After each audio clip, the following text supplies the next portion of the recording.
Hey everyone, Egman here with another video. Today we're going to talk about the ban list that just got dropped the other day.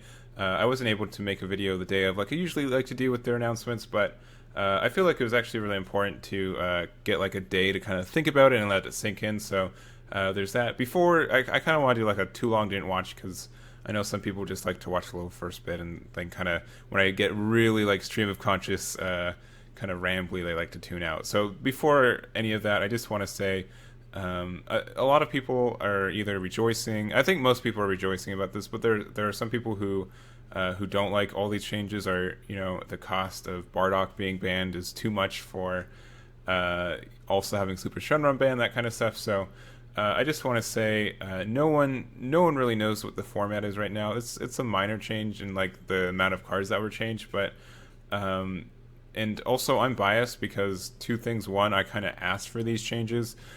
And number two, the deck that I at least used last month in a tournament didn't get changed. None of the cards got banned. The deck's going to change the format because it has to, but there's something like that. And so I could see why I could be a bias source and all this looks good for me, but there's who knows what this next format's going to be, and no one's going to know until we just try out new decks and see what works. Like I know people are afraid of Shenron Gogeta and decks like that. I don't think it's going to be a big threat. It kind of reminds me of what happened a couple months ago, but I don't know, right? I could be wrong. Like you can prove me wrong. It's really easy to do if I am wrong, right? And so and I feel like I'm a pretty good sport about that too whenever I am wrong. So. But I'd like to just extend this opportunity. We've got like a rare chance in this of where we get to try out these cards in a new format for a couple of weeks.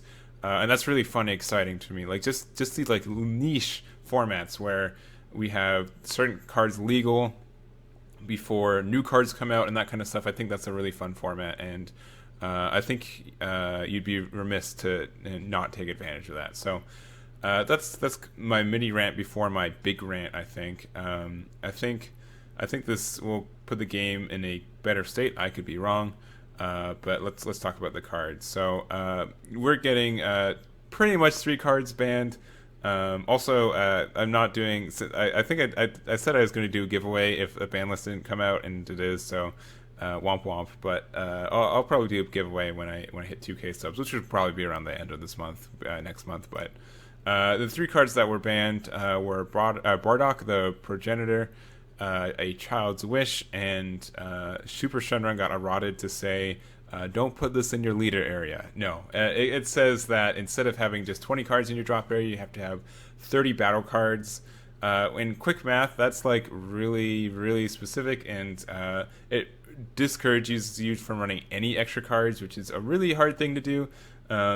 Quick math, let's say you have like 2 cards left in your deck, you've got 4 energy, and 4 cards left in your life, so you have 10 cards. So the rest of those 30 have to be battle cards in your drop area. And then you also have 7 Dragon Balls, right?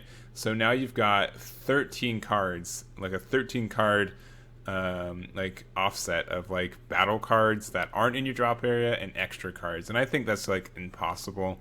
It could be possible later if they make a lot of like good battle cards, but like most of the reason you run Shenron cards is so you can abuse desires, and desires are extra cards. And so unless they make like a desire that's also a battle card, I don't really feel like Super Shenron's gonna really make it for a while. Maybe I could be wrong. People have been experimenting with mecha off and on, but I think this is a pretty big nail in the coffin for Super Shenron. So there's that. Next up is Bardock, which is some people were blindsided by this. I wasn't super blindsided. Like a lot of people have been complaining about this card for a while.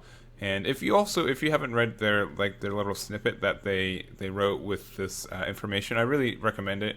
Bandai's really good at saying why they're doing things. It's not just like I'll say Yu-Gi-Oh, where they're just like, oh, this card's banned now, just take it out of your deck. We just don't like it anymore. They put a lot of thought in it. I really it's hard to convey, and it's hard how much time they put into this, and I'm just guessing because I really don't know. But it definitely feels like to me that this isn't just something they spring on. I don't think they do anything hasty.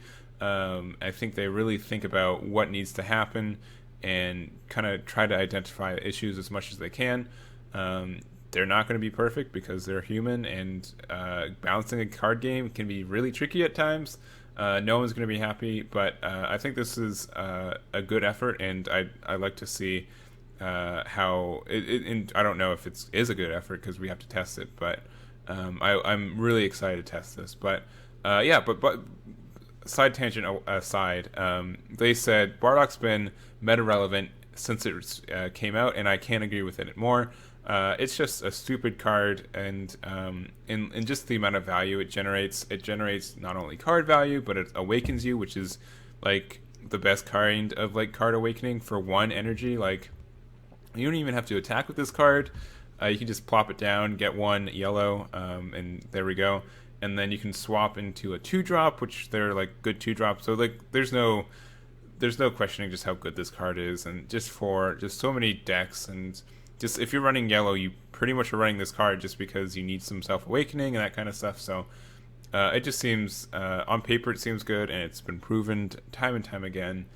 And so I think this is where they kind of were like, okay, I think it's time to get rid of Bardock. And maybe they were thinking, oh, maybe Bardock's a little overtuned, and there is a well, maybe we'll dabble in some set rotation later, and that will be the fix for him. But I think banning him was the right choice. So I think it's a good choice.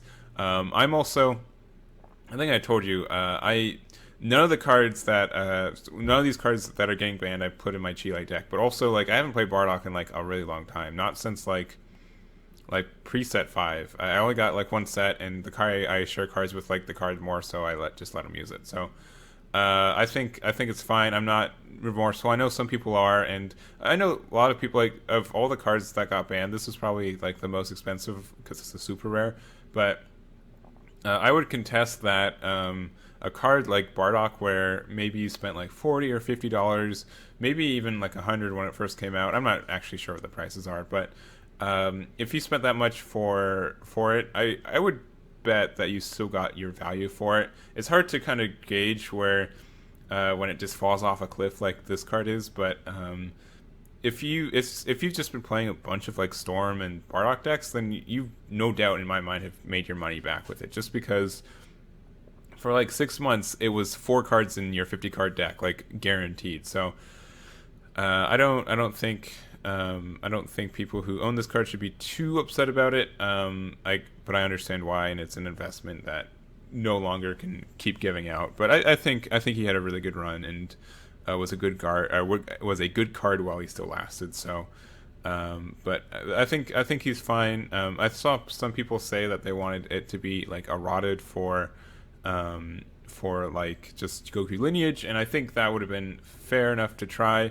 And maybe they did try it, and they were like, man, stuff is still broken with this card. So I'm okay with biting the bullet of just banning him. I know a lot of people aren't, and there's that. And so the next card that was banned was a Child's Wish.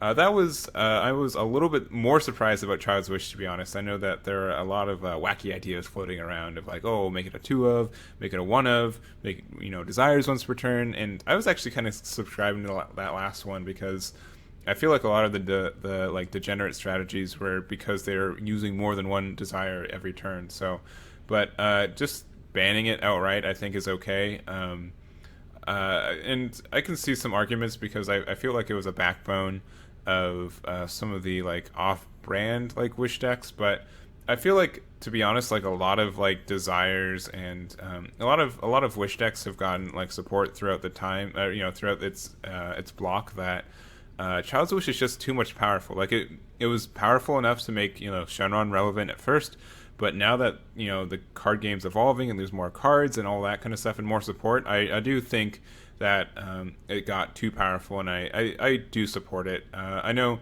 not a lot of people support it, and it killed a couple archetypes, like Dende, Agent of Destruction, is completely dead since there's no way to actually do the combo.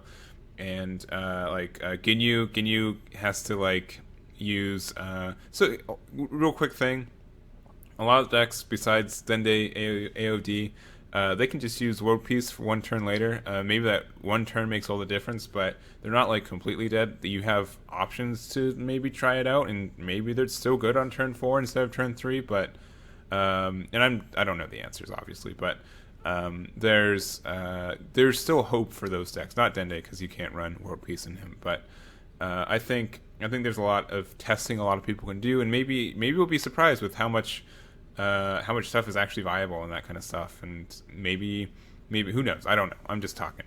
But what else was there? So Child's Wish, I was surprised that the Banhammer did come down on it, but I think it's okay.